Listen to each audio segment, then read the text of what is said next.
as I understand your background, you're not a Republican and nor are you a conservative. Is that accurate? That would be an understatement. And indeed, you're the former editor-in-chief of Psychology Today. Correct.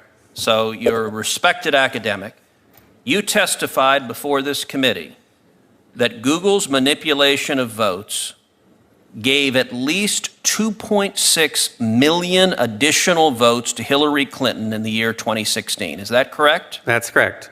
And I want to make sure I understand. You personally supported and voted for Hillary Clinton. I was a very strong public supporter of Hillary Clinton, yes. So you're not dismayed that people voted for her, but your testimony is that Google is, through bias in search results, manipulating voters in a way they're not aware of. On a massive scale. And what I'm saying is that I believe in democracy, I believe in the free and fair election, more than I have any kind of allegiance to a candidate or a party.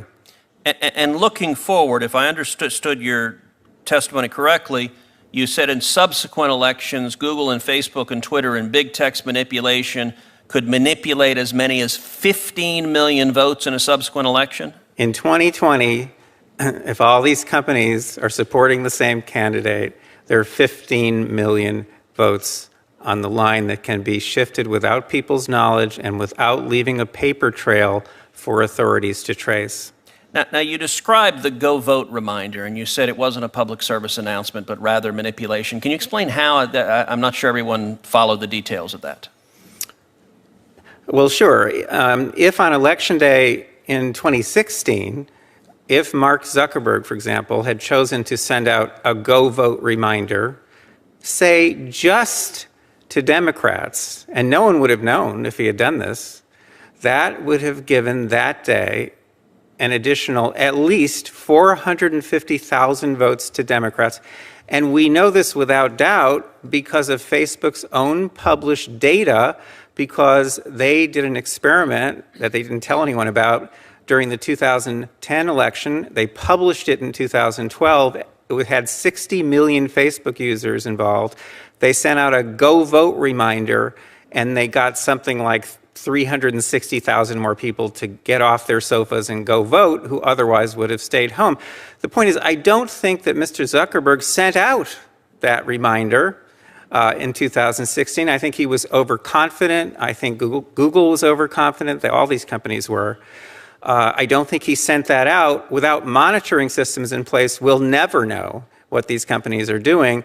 But the point is, in 2018, I'm sure they were more aggressive. We have lots of data to support that. And in 2020, you can bet that all of these companies are going to go all out. And the methods that they're using are invisible. They're subliminal. They're more powerful than most any effects I've ever seen in the behavioral sciences. And I've been in the behavioral sciences for almost 40 years. You know, our Democratic colleagues on this committee often talk about what they view as the pernicious effect of big money and big corporate dollars. What you are testifying to is that a handful of Silicon Valley billionaires and giant corporations are able to spend millions of dollars, if not billions of dollars collectively, massively influencing the results of elections. And there's no accountability. You said, we don't know. We have no way of knowing if Google or Facebook or Twitter sends it to Democrats or Republicans or how they bias it, because it's a black box with no transparency or accountability whatsoever. Am I understanding you correctly? Senator, with respect, I must correct you. Please. If Mark Zuckerberg chooses to send out a Go Vote reminder just to Democrats on Election Day, that doesn't cost him a dime.